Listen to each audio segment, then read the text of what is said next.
Quero convidar todos vocês que estão aqui nessa noite comigo, gente, para abrir as suas Bíblias aí, lá em Números, no capítulo 23. Nós vamos ler uma história que está lá. Bom, é uma história comprida, tá, gente? Ela começa alguns capítulos antes, na verdade, ela começa lá no capítulo 22, mas a gente vai ler um trecho do 23, ela vai de 22 a 25, com reminiscências lá no 31. É uma história grande, que é a história de Balaque e Balaão. Né? E hoje a gente vai ler um trecho dela. Capítulo 23 de Números, a gente vai ler a partir do verso 13 até o verso 24, gente. Estou lendo na versão da Ara aí, para os irmãos estarem cientes, fiquem felizes com a sua versão aí, mas eu, como sempre, né, gente, uma boa e velha irmã do Senhor, leio a versão da Ara. Posso ir, gente? Amém?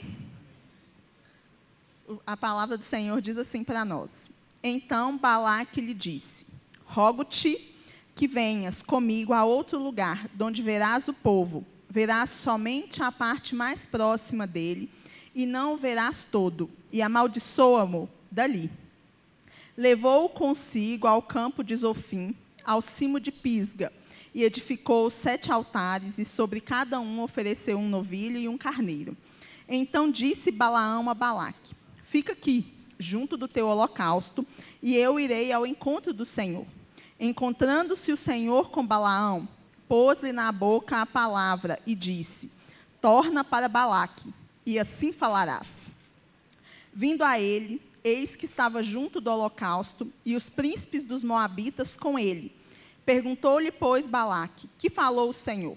Então proferiu a sua palavra e disse: levanta-te, Balaque, e ouve. Escuta-me, filho de Zippor.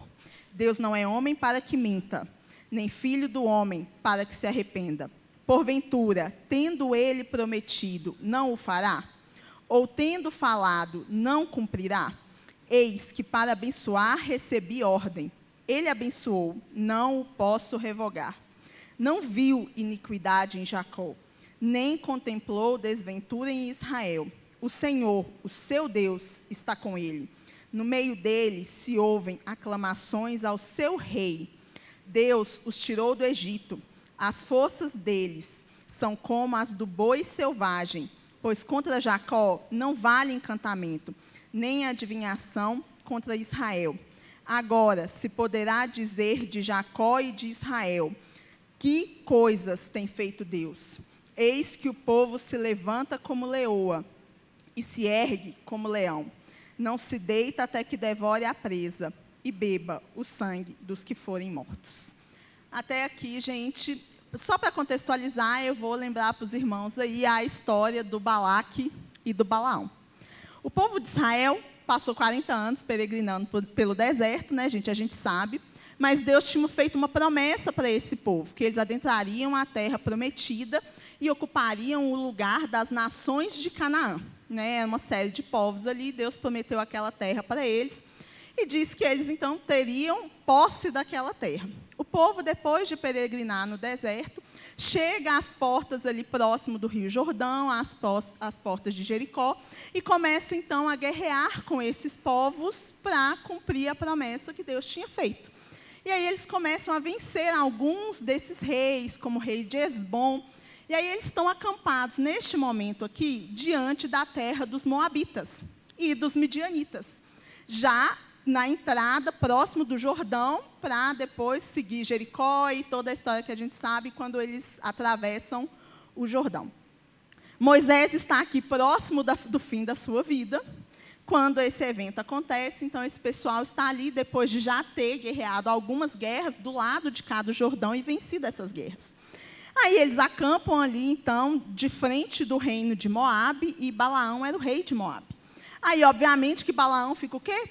Balaque, né? Era o rei de Moabe, e Balaque fica preocupado. Porque ele olha e fala assim: olha, o rei de Esbom já era, o rei do outro reino ali do lado já era, eu sou o próximo da fila. E eu não tenho força suficiente para derrotar esse povo. Então, ele faz duas coisas. Uma é que ele tenta se aliar com os midianitas, para ver se juntos eles obteriam mais força. Mas, ainda assim, Balaque e o rei dos moabitas, dos midianitas, pensa assim: a gente não tem força suficiente, Porque esse é um povo que Deus tem abençoado muito e eles têm chegado aqui, eles vão passar em cima da gente que nem um trator, como eles fizeram com o resto aí. Então, eu preciso de uma estratégia. Aí, Satanás foi lá e soprou no ouvido do Balaque, deu uma estratégia para ele. Falei assim, olha, por que não amaldiçoar esse povo? Vamos amaldiçoar esse povo, porque eles vão ter as suas forças enfraquecidas, e aí eu vou conseguir vencê-los, né, derrotá-los em batalha. Aí ele pensou assim, mas quem é que vai amaldiçoar esse povo? Com uma maldição que seja assim, muito boa. Eu preciso de um homem que tenha autoridade. Aí ele procurou um profeta famoso. Esse profeta famoso, que ficava perto da região do Eufrates, aí era o Balaão. Balaão já era famoso. Se você olhar lá no início do capítulo 22, diz que ele era famoso pelas profecias, pelos encantamentos. Ele era alguém que reconhecidamente aquelas pessoas daquela região entendiam que era um profeta e que as coisas que ele falava se cumpriam. Então, o Balaque pensou assim, vou lá contratar o Balaão para amaldiçoar esse pessoal para mim. Aí ele envia uns mensageiros dele, esses mensageiros vão atrás, então, desse profeta, que é o Balaão. E aí o Balaão vira para esse pessoal e fala assim, espera aí que eu vou consultar a Deus sobre o que eu devo fazer, se eu vou com vocês ou não. E, por incrível que pareça, gente, Deus falava com o Balaão. Para você não achar que eu estou mentindo para você, eu quero que você volte à página da sua Bíblia aí, lá no capítulo 22, e a gente vai ver Deus falando com o Balaão. Lá no capítulo 22, no verso 9, diz o seguinte. Pode ir, né, gente? Vocês estão acompanhando, né? Vou começar no verso 9. Diz assim, Balaão lhes disse aos emissários que Balaque tinha enviado, né? Ficai aqui esta noite, e vos trarei a resposta, como o Senhor me falar. Então os príncipes dos moabitas ficaram com Balaão. Veio Deus a Balaão e disse, quem são estes homens contigo?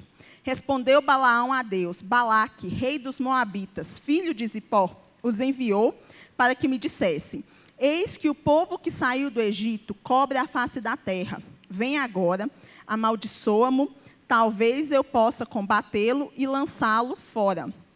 Então disse Deus a Balaão, não irás com eles, nem amaldiçoarás o povo, porque é povo abençoado. Balaão, inicialmente, ouviu a voz de Deus, aí ele virou lá para os mensageiros de Balaque e falou assim, não posso ir, Deus não me deixou ir. Aí esses mensageiros voltaram para o Balaque pensou assim, é um negócio de quantidade, porque todo homem pode ser comprado. Vai lá e oferece mais um tiquinho, que eu acho que a gente vai conseguir dobrar o Balaão e ele vai fazer o que eu quero.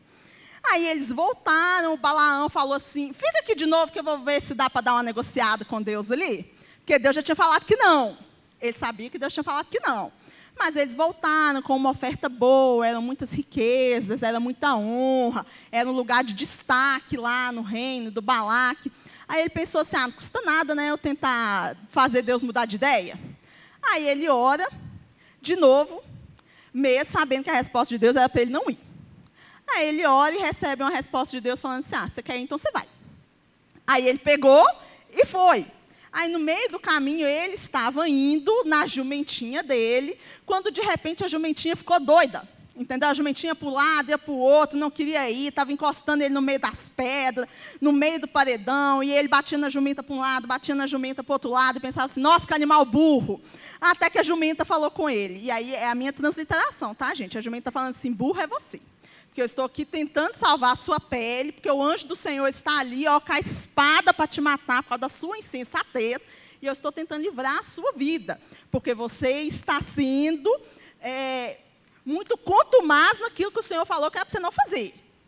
Aí, ele, então, tem uma visão do anjo do Senhor que a jumenta tinha visto antes dele. Gente, isso é muito triste, que a jumenta era mais inteligente que o profeta. Mas aí, Deus abre os olhos dele e ele consegue enxergar o que a jumenta tinha visto, que é o anjo do Senhor com a espada para matá-lo. E aí, o anjo do Senhor diz para ele, fala assim, olha, então, você vai, mas você só vai falar o que eu disser para você falar. Aí ele seguiu o caminho dele, chegou lá, então, para o Balaque, e falou isso para o Balaque. Falou assim, ó, eu vim, mas eu só vou dizer o que o Senhor mandar eu dizer. Aí o Balaque falou assim, não tem problema não, vou fazer o sacrifício, vou te levar no alto do monte, você vai olhar para o povo e amaldiçoar o povo. Ele tentou fazer isso a primeira vez. Não deu certo. Por quê? Porque a palavra de maldição que ele queria profetizar, ele não conseguiu porque o Senhor trouxe uma palavra de bênção para ele. Aí ele voltou para o Balaque, falou a palavra de bênção, o Balaque pensou assim, não, é o lugar que está ruim, vamos caçar um outro canto ali, você vai ver o povo de outra localidade, assim, quem sabe do lado de lá você não consegue amaldiçoar para mim. Aí chega nessa parte do texto que a gente leu, tá, gente? Essa é a segunda tentativa do Balaão de amaldiçoar o povo. E aí saiu a bênção que a gente leu. Aí o Balaque pensou assim, nossa, não, mas tem que ter algum outro lugar, esses montes estão muito ruins, vamos caçar outro monte, vamos fazer outro sacrifício, vamos tentar de novo. Aí o Balaão tenta amaldiçoar o povo pela terceira vez e não consegue. Aí o Balaão vira para o Balaque e fala assim, tem jeito não, vou embora. Não vai ter jeito, eu vou embora, e antes de ir embora ele ainda solta uma quarta profecia, que também é uma palavra de bênção para o Senhor. Só que aí, antes de ir embora, o Balaão teve uma ideia. Falou assim, olha, não está dando para amaldiçoar esse povo aqui não, você viu, né? Eu tentei de tudo, Balaque, mas não está dando para amaldiçoar esse povo, porque Deus abençoou esse povo. Mas, tem ideia aqui, que é o capítulo 25, né, gente? Qual que é a ideia do Balaão para o Balaque, então? Falou assim, ó, vamos fazer esse pessoal pecar. É simples. Vamos levar as sacerdotisas, chama aí o rei dos midianitas, chama as sacerdotisas cultuais dele, as mais bonitas que tiver, põe elas nas roupas mais sensual que tiver, leva elas para a porta do acampamento de Israel e fala para ela convidar os homens de Israel para fazer uma festinha. E essa festa vai ser consagrada aí aos deuses pagãos, e aí você vai ver se esse pessoal não vai ficar enfraquecido, você não vai conseguir vencer esse pessoal. O Balaque fez isso mesmo, né, gente? E aí deu um ruim mesmo, porque uma praga do Senhor passou pelo acampamento, mas tinha gente crente naquele acampamento, principalmente aí o Eleazar, que era sacerdote, filho de Arão. Ele mata a sacerdotisa de Midian, mata inclusive o hebreu que estava com ela, e Moisés conclama todos esses líderes que estavam ali fazendo o que era errado ao arrependimento, à consagração ao Senhor, para que a praga saísse do meio deles. E depois, lá na frente, lá no capítulo 31, Deus vira para Moisés e manda Moisés invadir, então, né, a terra dos moabitas e dos midianitas, para vingar o que eles tinham feito no acampamento do Senhor, ao tentar enganar os servos do Senhor, fazendo eles pecarem, para que eles não pudessem viver a promessa de Deus.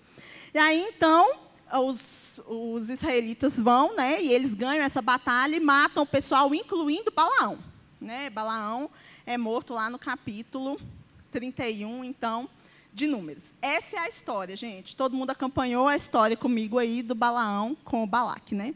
Agora, tem algumas coisas que a gente pode aprender nessa história. Muitas coisas, na verdade, que a gente pode aprender com essa história. E o meu foco agora é falar sobre algumas coisas que a gente aprende com essa história.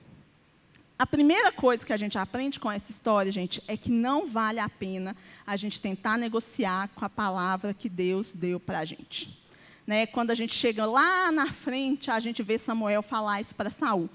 Né? Melhor é obedecer do que sacrificar. O Balaão, gente, ele recebeu uma palavra muito direta de Deus. Não é para você ir amaldiçoar esse povo, porque este é um povo abençoado. Desde o início, ele sabia qual era o propósito de Deus para ele. Ele recebeu uma palavra muito clara. Não tinha dúvida, gente. Não vai, é não vai. Não vai, é talvez vai, se você quiser ir. Não é não, né, gente? Mas a gente, muitas vezes, é que nem o Balaão. A gente não entende o não. A gente só quer o sim. Aí, quando chega o não, a gente faz que nem o Balaão.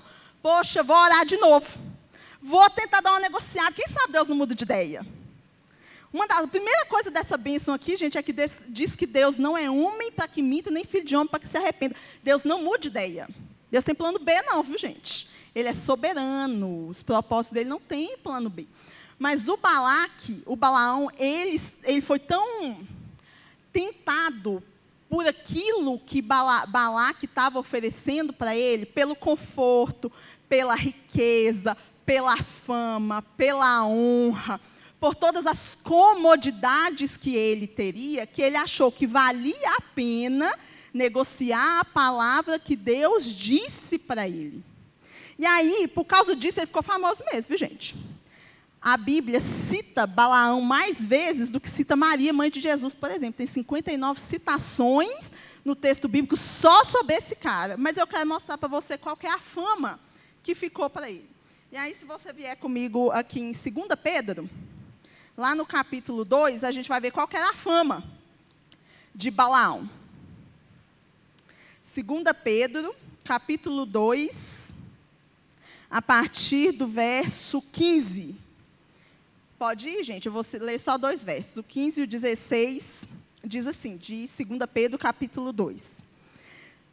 E só para você contextualizar esse capítulo aqui, o capítulo de 2 Pedro está falando sobre os falsos mestres. Então, Pedro está falando para que a igreja tivesse cuidado com os falsos mestres. Esse é o conteúdo desse capítulo. E aqui, entre esses falsos mestres, temos citado Balaão. E diz assim, lá no verso 15: abandonando o reto caminho, se extraviaram, seguindo pelo caminho de Balaão, filho de Beor, que amou o prêmio da injustiça. Recebeu, porém, castigo da sua transgressão, a saber, um mudo animal de carga, falando com voz humana, refreou a insensatez do profeta. Como é que Balaão ficou conhecido na história, gente? Balaão, um homem com quem Deus falou, gente. Deus falou com este homem, mais de uma vez, inclusive. Ele proferiu palavras de bênção da boca do Senhor. Ele foi usado por Deus. Mas como é que a história retrata este homem que, em tese, é um homem que foi usado por Deus? A história retrata esse homem como alguém que amou o prêmio da injustiça, ao invés de amar o Senhor e a palavra do Senhor. E que era um profeta insensato. Ele ficou conhecido pela sua insensatez e porque ele amou mais as coisas deste mundo do que o Deus que apareceu para ele. E aí fica para a gente essa pergunta, porque às vezes a gente pensa que a gente está sendo usado por Deus e que por ser usado por Deus está tudo bem, mas será que a gente não é o Balaão da história? Que está achando que é muito esperto, está achando que está tudo certo, que está tudo bem, mas que no final das contas é mais jumento que a jumenta dele? Será, gente, que a gente não está, infelizmente, porque a Bíblia fala isso, fala que muitas vezes nós, como cristãos, estamos sendo mais amigos dos prazeres do que amigos de Deus, só que a amizade do mundo é inimizade com Deus. Balaão escolheu um lado. Não existe esse negócio em cima do muro, viu, gente? Balaão escolheu um lado. Jesus disse, quem não é por mim é contra mim. Balaão escolheu um lado. Ele podia ter sido um profeta do Senhor. E ele ainda fala, tem uma hora que ele chega e fala assim, ai de mim, eu queria morrer a morte dos justos. Só que querer só, gente, se eu não movimentar, não resolve. Ele queria o resultado. Não, eu quero ser abençoado por Deus, eu quero até fazer parte desse povo abençoado aqui. Mas na hora de escolher de verdade entre a palavra de Deus, ou o conforto, o prazer, tudo aquilo que estão me oferecendo, eu vou ficar com tudo aquilo que estão me oferecendo e tentar negociar a palavra do Senhor para mim. Então, muitas vezes, a gente não está percebendo. E Deus colocou sinais na frente de Balaão. E Balaão não percebeu.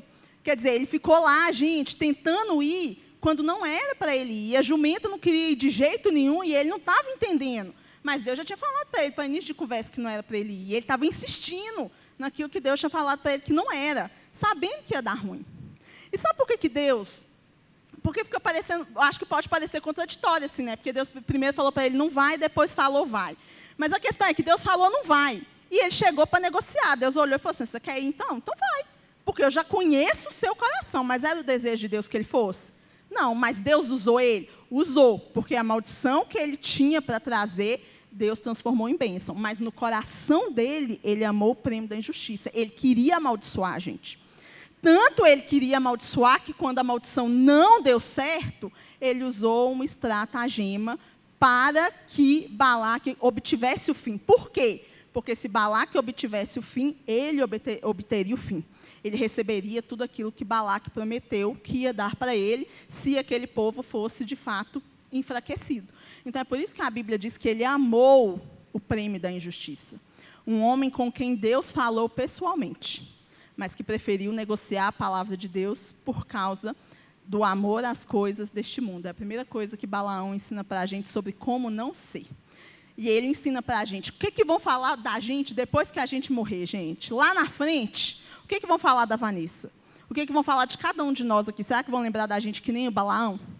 Será que a gente vai ser lembrado como aquele que amou mais o mundo do que a Deus? Será que a gente vai ser lembrado como alguém que foi insensato, porque negociou as coisas de Deus por coisas tão menores do que aquilo que Deus tinha para nós? Então, a primeira coisa que a história de Balaão ensina para a gente é a não ser como Balaão. E a segunda coisa que a história de Balaão ensina para nós, gente, é a importância de a gente também não deixar essas ciladas do inimigo prosperarem na nossa vida. Como? Qual que era a estratégia do inimigo ali? Já que ele não podia amaldiçoar o povo de Deus. A estratégia do inimigo era fazer com que o povo se afastasse de Deus. Era fazer com que aquele povo vivesse na pecaminosidade, porque a Bíblia diz, os nossos pecados fazem separação entre nós e o nosso Deus. Então, a estratégia de Balaão para Balaque foi, olha, eu não vou conseguir amaldiçoar esse povo, não adianta, a bênção do Senhor está sobre esse povo, Deus escolheu este povo. Mas há um jeito de enfraquecer este povo, mesmo ele tendo sido escolhido por Deus. Vamos fazer este povo, Deus não vai negar este povo, mas vamos fazer este povo negar Deus. Ele sabia, Deus não ia negar este povo, a bênção vem do Senhor e a bênção é irrevogável. Mas vamos fazer este povo se afastar de Deus. Vamos fazer este povo se deixar levar pelos ídolos, pelos outros deuses e pelos prazeres dessa vida, para que eles possam ser enfraquecidos e não consigam cumprir o propósito que Deus tem para eles. Essa foi a ideia dele. E Balaão ficou conhecido assim também. Se a gente for lá em Apocalipse, no capítulo 2 também, no verso 14, o autor do texto bíblico, aqui no caso João, né, recebendo a revelação do próprio Cristo, traz para a gente essa exposição sobre Balaão. Ou seja, gente, essa é a opinião do próprio Jesus, tá? Sobre como Balaão era.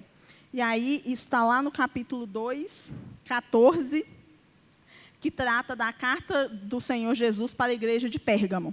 E lá no capítulo 14 diz assim, né, o Senhor Jesus dizendo para essa igreja: todavia, tenho contra ti algumas coisas, pois que tens aí os que sustentam a doutrina de Balaão, o qual ensinava a Balaque a armar cilada diante dos filhos de Israel, para comerem coisas sacrificadas aos ídolos e praticarem a prostituição.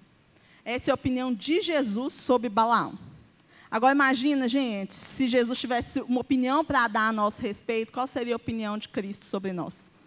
A opinião de Jesus sobre Balaão é que ele era alguém que foi usado e ajudou o inimigo a afastar o povo do propósito de Deus para ele. E o que Jesus está dizendo aqui para as igrejas é que os Balaões continuam aí, gente, atuando no meio do povo de Deus. Essa é uma carta já na era da igreja. E o que Jesus está dizendo para aquela igreja é: tenho, porém, contra ti, que vocês estão aturando no meio de vocês os que seguem a doutrina de Balaão, ou seja, os falsos mestres, que ao invés de proferir a minha palavra que edifica, que santifica, que fortalece, estão ensinando o meu povo que eles podem viver de qualquer jeito e que está tudo certo, porque afinal de contas eu abençoei eles mesmo. Então, não precisam se preocupar. Jesus está falando, olha, abre o olho com os Balaão que tem aí no meio da igreja, porque eles continuam aí. Tem muita gente que parece de Deus, mas que no final das contas está que nem o Balaão. Pedro falou sobre isso a respeito dos falsos profetas, e Jesus falou de novo sobre isso quando ele chega aqui na igreja de Pérgamo. Então, isso ensina para a gente a importância de a gente pensar a quem nós estamos dando ouvido, quem são as nossas referências. Hoje em dia, gente, a internet é terra de ninguém, tem de tudo. Hoje eu estava com o pessoal da minha igreja casa e a gente estava comentando sobre alguns pastores que são muito influentes, mas que você vai ouvir as coisas que ele fala e você pensa assim, mano, o cara vai ter que aceitar Jesus de novo para começo de conversa. E tem muita gente dando glória a Deus e aleluia quando devia estar dizendo misericórdia, Senhor. Mas por que isso acontece, gente? Porque muitas vezes nós estamos aí, que nem o pessoal de Tessalônica, a gente está satisfeito em receber de tudo sem verificar a procedência do que estamos recebendo. E aí Paulo falou lá para o pessoal de Tessalônica, falou assim, olha, os de Bereia, eles foram mais honrados do que vocês, porque eles conferiram aquilo que eu falei para eles. E eles estavam conferindo o apóstolo Paulo, mano. A gente escuta qualquer um e não confere nada, os caras estavam conferindo o apóstolo Paulo. Você vê que a nossa régua está muito baixa, gente. A gente tem que prestar atenção mesmo, para que a gente não seja iludido aí pelos balaões ou balaões, não sei nem como é que é o plural desse nome aí, entendeu, gente? É os balaões. Enfim, pela doutrina de Balaão aí, gente, lembrando que ele amou o prêmio da injustiça, e que ele não só pecou, gente, é pior do que só pecar. Ele pecou e ele fez os outros pecar. Entendeu? Ele pecou e ele ensinou ainda doutrinas que fizeram o povo de Deus tropeçar. Só que, como eu disse, gente, tinha gente crente ali. E esse texto, essa história de Balaque e Balaão, não tinha só Balaque e Balaão, tinha Balaque e Balaão e tinha um Eleazar lá. Tinha alguém que tinha temor do Senhor. Tinha alguém que, quando viu que a situação dentro do arraial do povo de Deus não estava correta, ele se levantou para extirpar o mal. Ele se levantou para dizer, olha, gente, nós somos o povo do Senhor, a gente não pode ficar numa vida de dissolução, nós somos o povo do Senhor, a gente não pode se misturar com esses povos e assimilar a cultura deles e viver no meio deles como se iguais a eles nós fôssemos, porque nós somos um povo separado do Senhor. Isso significa que a gente tem que viver uma vida consagrada ao Senhor, com a santidade do Senhor e retirar do nosso meio aquilo que não vem do Senhor. Quando a gente lê esses textos lá no Antigo Testamento, eu acho que parece meio assustador, né, gente? Porque o jeito que Eleazar teve para fazer tudo isso que eu estou falando para você aqui, foi enfiar uma bela de uma lança que atravessou a moça, atravessou o moço, assim, ó. Entendeu? É tipo aquele negócio Vikings, assim, ó, voando sangue para todo lado. Sabe o que isso significa, gente? Ele estava cortando o que é de Deus do que não é de Deus. Ele estava tirando pela raiz. Diferente de Balaão, que estava negociando, Eliezer estava cortando pela raiz o mal. Ele estava falando assim, ó, aqui é do Senhor, aqui não é do Senhor. Há uma separação bem clara e a gente não pode ultrapassar essa linha. Porque essa linha tem consequência e a gente tem que ser radical em manter essa linha. Hoje em dia, a gente quer muito fazer a política da boa vizinhança. Não vamos ser radical, não, gente. E ninguém gosta de gente radical. A gente fica parecendo doido, fascista, o pessoal não quer conversar com a gente. Não, vamos ficar em cima do muro, que é melhor, que é mais fácil. Eleazar não era assim, gente. Eleazar era um homem que tinha temor de Deus. E Deus falou para Moisés, falou assim, olha, por causa da atitude de Eleazar, que teve temor de mim, eu vou tirar do meio de vocês toda a praga. E aí, para você conferir isso direitinho, gente, está lá no capítulo 25, viu? Toda essa história aí do Eleazar, que ensina para a gente, então, a importância de que a gente não deve negociar a palavra de Deus, a gente deve sondar o nosso coração para ver se a gente está amando mais o Senhor ou as coisas deste mundo, e a gente deve buscar arrependimento e santidade é separação. Ok? Não estou falando que é para você não fazer nada, que é para você mudar lá para o meio do fim do mundo, viu, gente? É para a gente entender o que é separação também. Nós estamos no mundo, mas nós não somos do mundo. Então, a gente tem que buscar entender como que o Senhor quer que a gente viva a nossa vida no meio desse mundo, como o povo de Israel estava ali, mas onde a gente não se deixasse levar pela cultura dos povos no entorno, mas, ao contrário, conseguíssemos disseminar a cultura do Senhor no meio daqueles povos. Esse era o propósito de Deus para aquele povo, e aquele povo acabou se perdendo no meio desse propósito inúmeras vezes, e acabou sendo considerado um povo idólatra, ou seja, um povo que, ao invés de amar o Senhor, amava inúmeras outras coisas e as colocava no lugar do Senhor, e isso trouxe para eles ali uma série de prejuízos, apesar de eles serem um povo abençoado. Então, por isso que essa história falou comigo sobre a importância de a gente pensar nessas coisas e entender verdadeiramente o que é a bênção do Senhor, gente. Porque a nação de Israel, durante a sua história, ela não teve uma real compreensão de qual que era a bênção do Senhor para eles. E foi isso aí que fez com que eles não conseguissem, inclusive, andar da forma como o Senhor imaginava. Eles não tinham uma real compreensão do que é ser um povo abençoado por Deus. Eles não entenderam isso. Eles achavam assim, porque a gente é abençoado, está tudo certo, a gente é abençoado, a gente tem o tabernáculo, aí depois a gente tem o templo, o Senhor está aqui no nosso meio e a gente pode viver do jeito que a gente quiser e está tudo certo. Eles não entenderam o que Deus quis dizer quando disse para eles que eles eram um povo abençoado. Por isso que eu quero convidar você agora para refletir comigo sobre essas palavras da bênção que o Senhor trouxe para Balaão aqui, que serve para a igreja do Senhor, para nós hoje, como serviu para a nação de Israel. Nem todas as promessas, né, gente, que foram feitas para a nação de Israel se aplicam para nós como igreja hoje. Mas nós também podemos assimilar essas palavras dessa profecia aqui, entendendo que nós somos hoje, para esse momento que se chama hoje, o povo escolhido por Deus, com um propósito. Assim como Deus escolheu Israel com um propósito, Deus também nos escolhe com um propósito.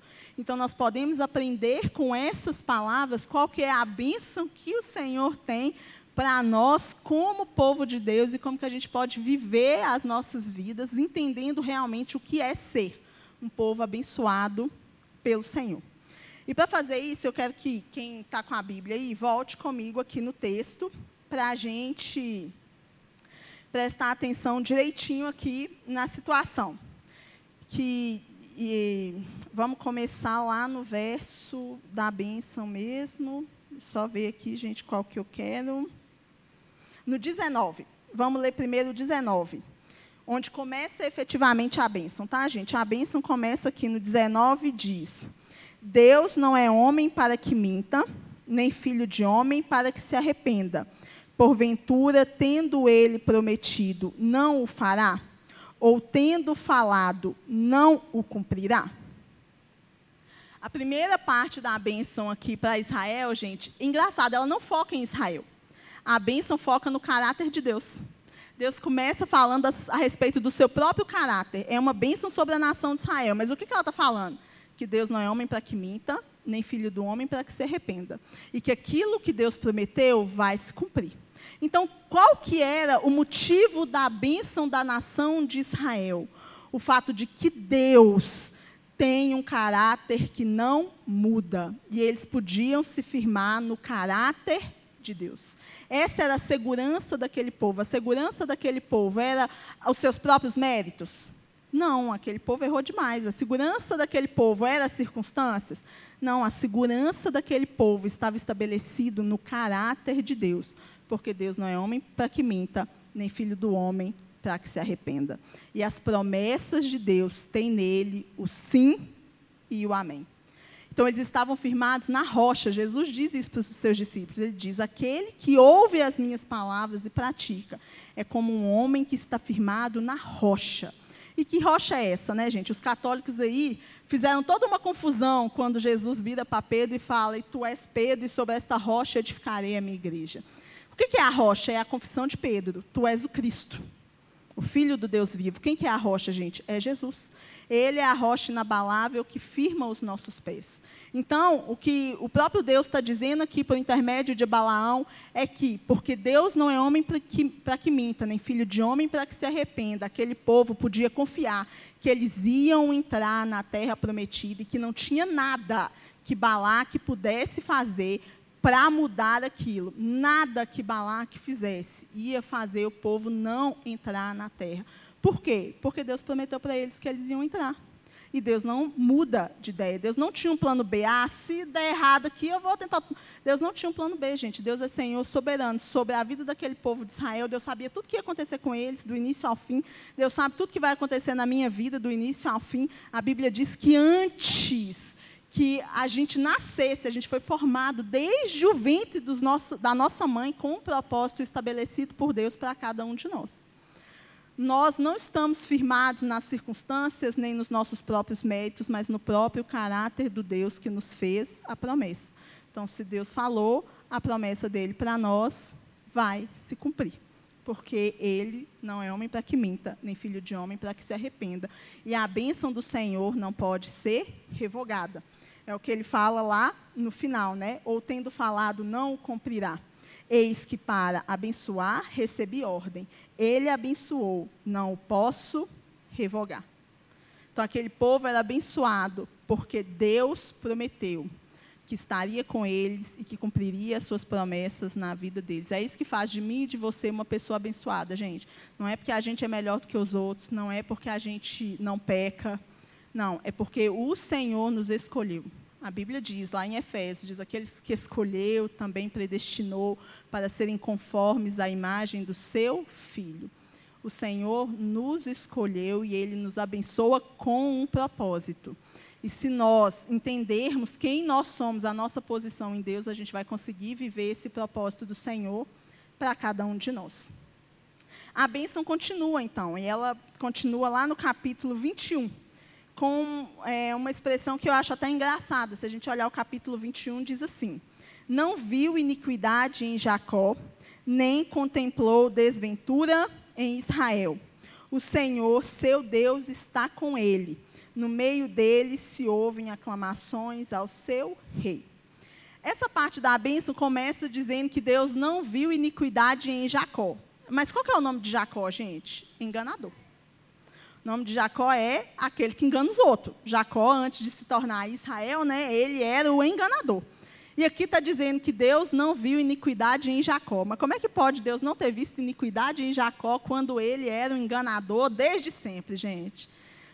Porque Deus olhou para ele como olha para mim e para você e não enxergou só quem ele era, mas Deus enxergou a obra que ele ia fazer na vida do Jacó. Deus já olhou para o Jacó, já estava vendo lá o Israel. Deus não vê iniquidade em mim e em você. Por quê, gente? Por que eu e você não somos amaldiçoados? Porque a Bíblia diz que o Senhor Jesus se fez maldição em nosso lugar, para que nele nós fôssemos feitos justiça de Deus. Então, Deus não vê a minha e a sua iniquidade. Por quê? Porque Ele já jogou todas elas lá no mar do esquecimento. Porque Deus olha para nós e vê o sangue de Cristo que foi derramado. Deus olha para nós e enxerga em nós justos, enxerga em nós santos. E é um paradoxo da vida cristã, que a gente seja pecador e seja santo. Isso ensina para a gente como Deus vê a gente, que a gente não pode se contentar, então, com essa história de que eu sou um pecador mesmo. Eu sou pecador, eu vou continuar pecando, eu sou um pecador. A gente precisa abrir mão, gente, dessa identidade que não mais nos pertence, porque não é assim que Deus vê a gente. A gente precisa abrir mão desse negócio da Gabriela. Eu nasci assim, eu cresci assim, eu vou morrer assim, Gabriela, não. Hoje nós temos uma nova identidade em Deus. Eu e você somos feitos justiça de Deus. Não pela nossa obra, mas pela obra de Cristo. Então, o Senhor não enxerga iniquidade em nós, como Ele não enxergava em Jacó. E Ele não contemplou a desventura de Israel.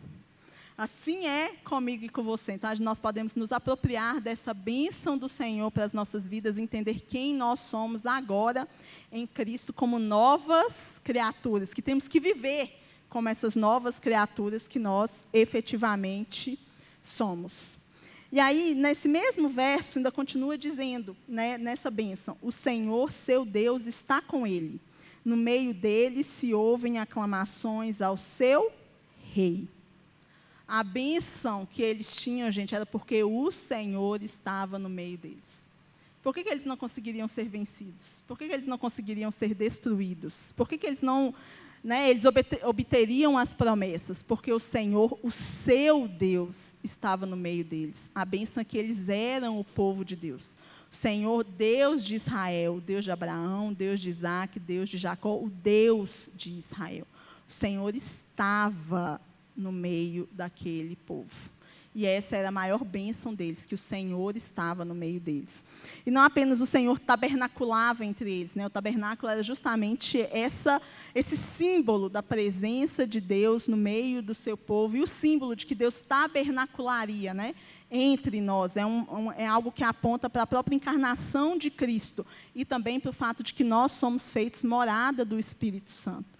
Então, do mesmo jeito que Ele estava no meio daquele acampamento, Ele está aqui no nosso meio, e Ele está pessoalmente na vida de cada um de nós. Esse é o motivo da bênção do Senhor.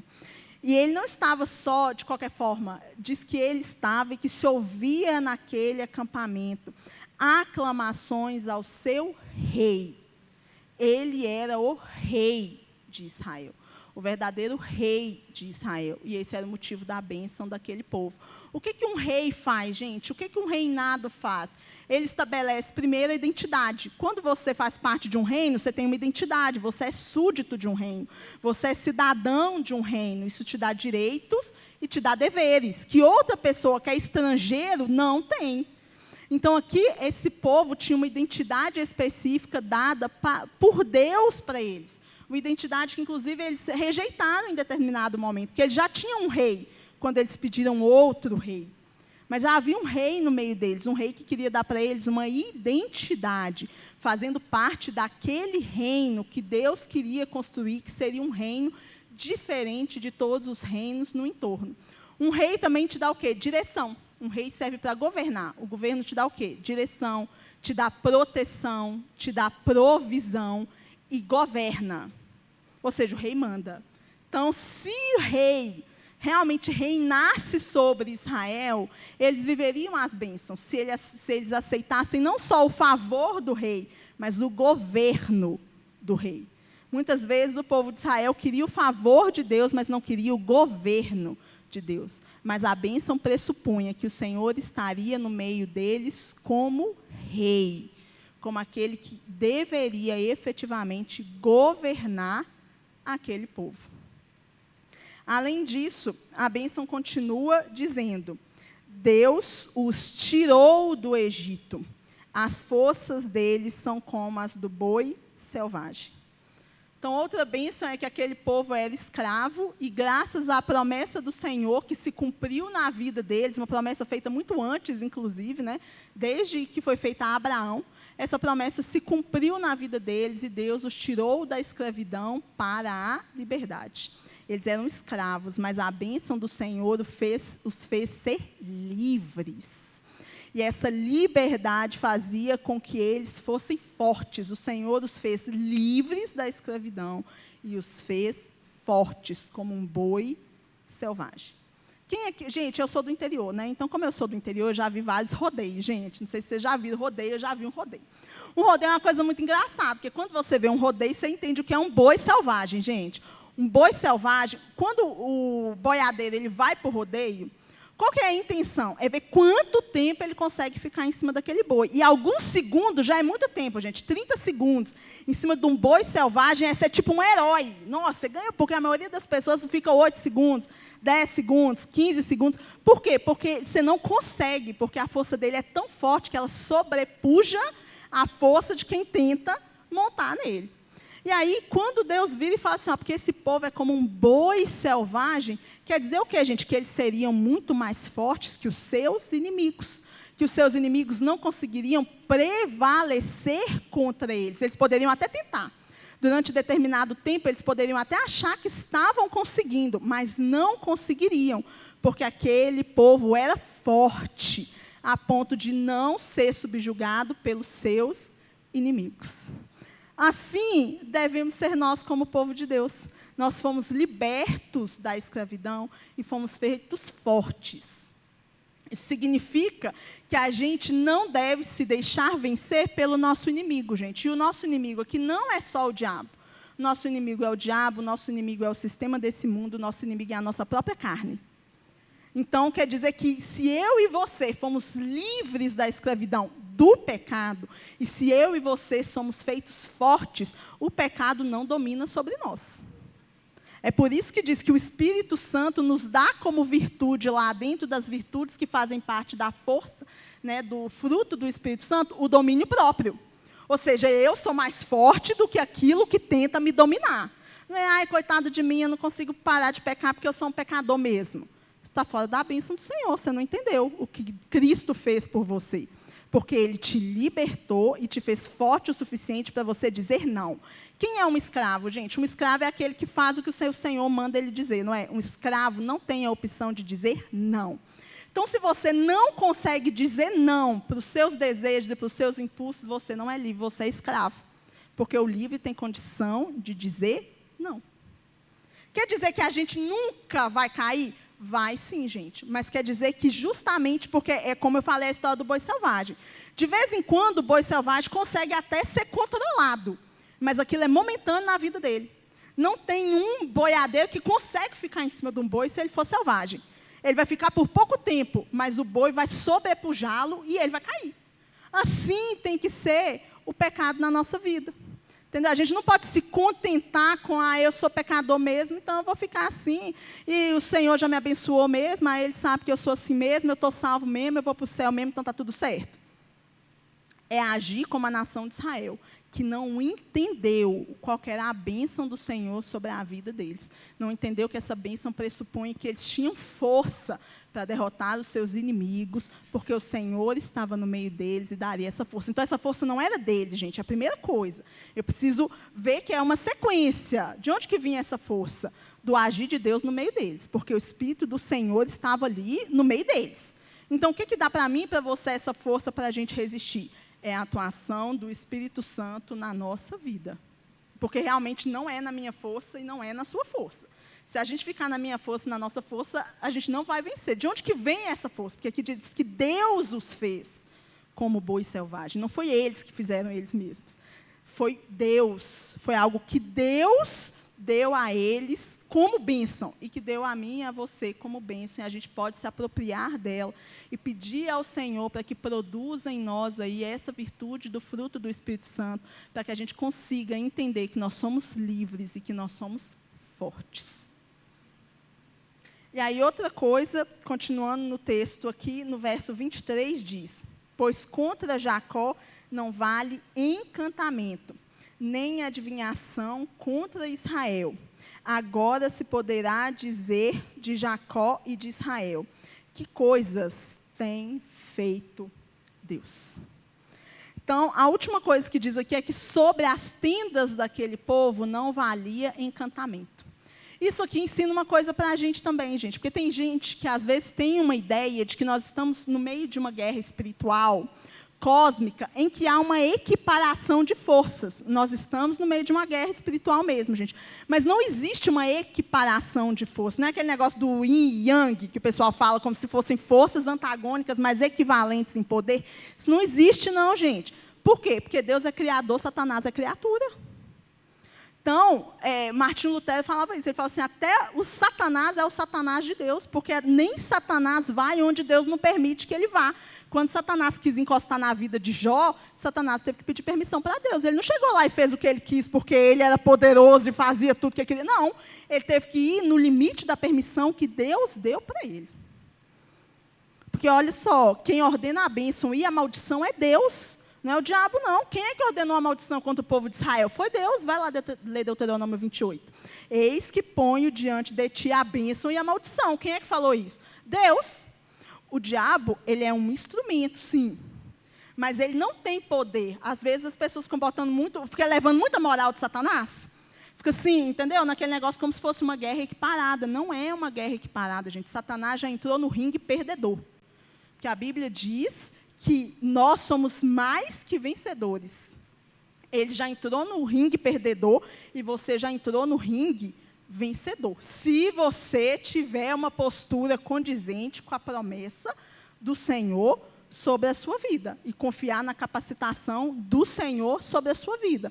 Mas tem que entender que não é uma guerra cósmica onde a gente está pensando assim, nossa, é uma luta do bem contra o mal. Será que corre periga do bem perder essa? Não, gente. Satanás já perdeu. A Bíblia diz que as portas do inferno é que não prevalecerão contra a igreja. Não é o contrário, não. Entendeu? Não é a porta da igreja, não é a gente que está atrás da porta e Satanás está esmurrando a porta para entrar. É o contrário. É a igreja que está avançando no território do inimigo e saqueando o território do inimigo. O inimigo está tentando, igual Balaque. Gente, a gente é que nem o povo de Israel. O povo de Israel estava adentrando no território do inimigo e o inimigo estava tentando conter aquele povo e não estava conseguindo conter aquele povo. É a mesma coisa, gente. O reino de Deus está avançando e ele vai avançar. Por quê? Porque Jesus falou que ia. E ele não é homem para que minta, nem filho de homem para que se arrependa. É o próprio Deus. Satanás quer fazer o maior estrago que ele puder? Quer, porque ele está que nem Balaque. Balaque estava com medo, porque Balaque sabia que Balaque ia perder. Então, Balaque tentou, de qualquer forma, amaldiçoar aquele povo e não conseguiu. Então, Balaque usou uma estratégia. Vou fazer este povo pecar. É Satanás, viu, gente? A história não mudou. Está aqui para a gente aprender do mesmo jeito. Entendeu? O Balaque aqui é uma figura de Satanás. O Balaão é uma figura dos falsos profetas. E eu e você somos uma figura de Israel. Como é que a gente está agindo? A gente está agindo como Eleazar, a gente está agindo como Josué, a gente está agindo como Moisés dentro do povo de Israel? Ou a gente está agindo que nem aqueles que estão achando que está tudo bem porque eu faço parte da promessa, mas não vamos ver, ao invés de eu ficar com a palavra de Deus, eu estou ficando no meio dos moabitas, no meio dos midianitas, e fazendo aquela confusão toda e achando que Deus vai me abençoar e que está tudo certo. Quem eu e você somos nessa história? A gente precisa decidir, porque a Bíblia está aqui para ensinar para a gente.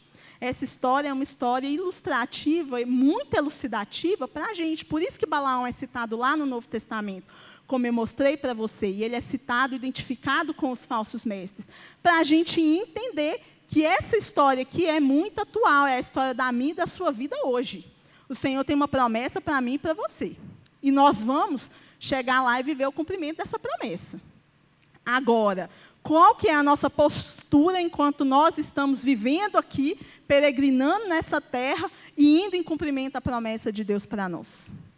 É isso que esse texto ensina para nós. E esse texto, nessa bênção específica, ensina que eu posso olhar para as coisas de duas formas. Eu posso olhar para as coisas, para isso, e ficar morrendo de medo, porque, olha, tem um profeta tentando amaldiçoar lá do outro lado. Tem um inferno vindo com todas as maldições, e o que a gente vai fazer nas nossas tendas? Ou eu posso olhar para esse texto aqui do ponto de vista de Deus, porque diz, não vale encantamento, e ó, que grandes coisas tem feito Deus no meio do seu povo. Esse verso termina assim, porque se dirá de Jacó, grandes coisas tem feito Deus. E eu acho isso interessante, gente, porque se dirá de Jacó, mas quem fez foi Deus. Sabe o que se diz de Jacó? Que Deus fez grandes coisas por ele. Deus tem feito grandes coisas por mim e por você. Agora, como é que a gente está se enxergando também nessa história? Será que a gente só está vendo o agir do inimigo, ou a gente está conseguindo enxergar para as coisas, independente das circunstâncias, independente das dificuldades, independente de estarmos numa guerra? Será que nós estamos conseguindo enxergar isso com os olhos que Deus quer que a gente enxergue?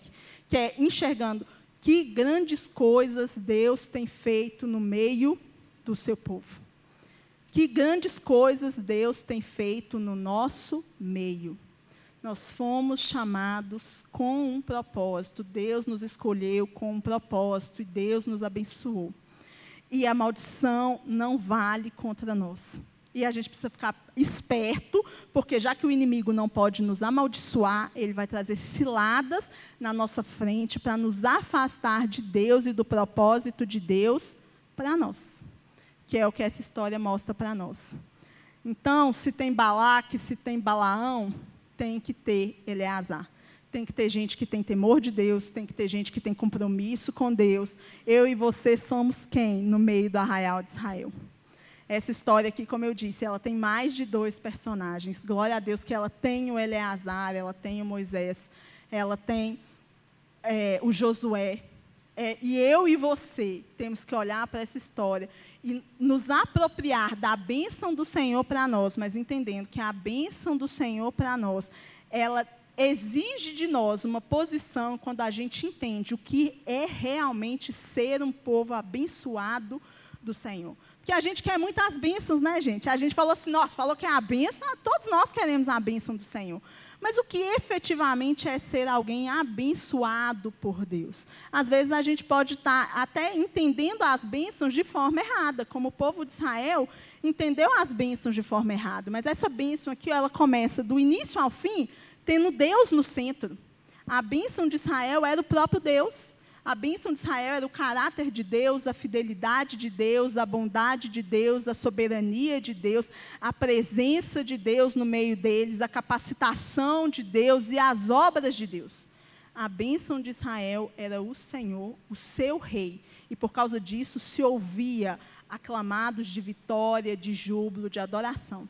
É assim que nós devemos nos comportar na nossa vida.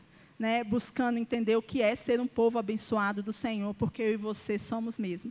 Mas não vamos entender a bênção errado como o povo de Israel e perder a oportunidade de viver aquilo que Deus quer que nós vivamos. Era isso que eu queria trazer como essa história para nós. E eu não posso cantar, gente, porque eu sou muito ruim de cantar.